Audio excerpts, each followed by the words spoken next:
methods. You can go into your AdWords account right now and apply and see a significant difference in performance, in a positive way, of course. First up, you've got to separate the search and display networks at the campaign level. Search means that someone typed into a search box and hit go.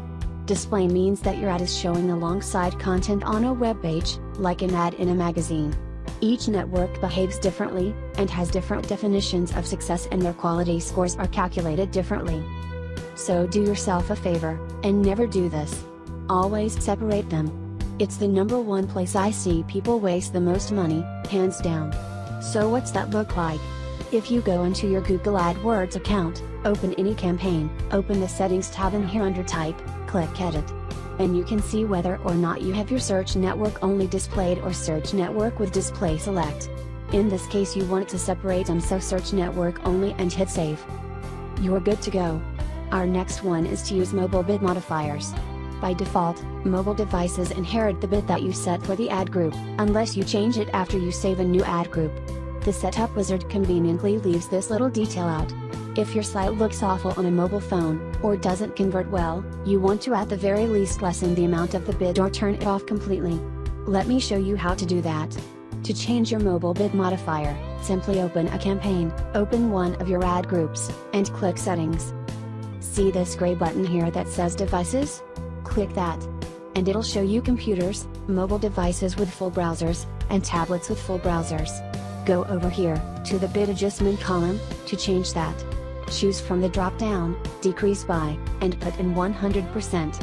What this will do is essentially opt us out of showing ads on mobile devices. If you want to be on mobile, but just not to the tune of the full-fledged bid at the ad group level, put a different number in, say like 50. For 50%, to bid half as much. In this case, we're gonna go ahead and leave it as 100. Click Save, and there you have it. A mobile bid modifier. So excellent. What's the number 3 tip? Send visitors to a relevant landing page, not just the home page. If someone came to your site, on the keyword dog collars, then you should drop them off on a dog collar category or product page, for goodness sakes. You wouldn't like it if you drove all the way to the store, and asked where the maple syrup was and the store clerk just said thanks for coming in. It's here somewhere. Best of luck to you.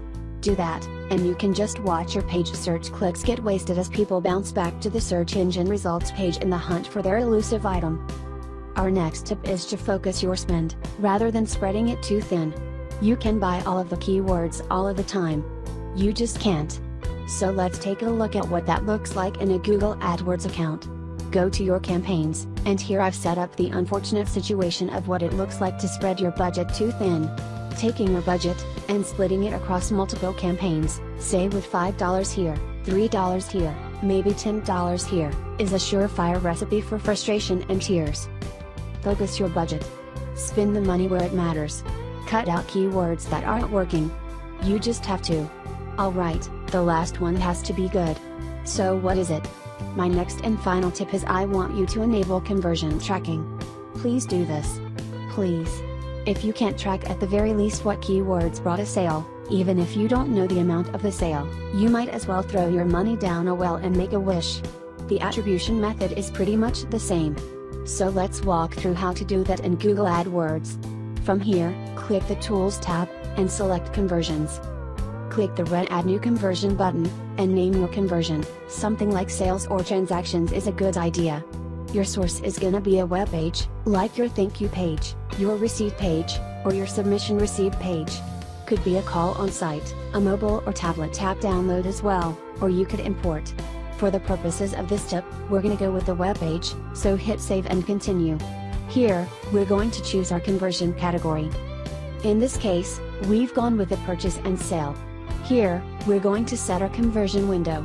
If you know that your sales cycle is shorter or longer than 30 days, feel free to change that here. Otherwise you can leave it as the default. From here, if you don't know your site's markup language, you'll need to ask your developer. But by default, you could probably leave it as HTML. Conversion value: if you happen to sell one thing, you could enter that amount here. Otherwise it's optional, and you should leave it blank.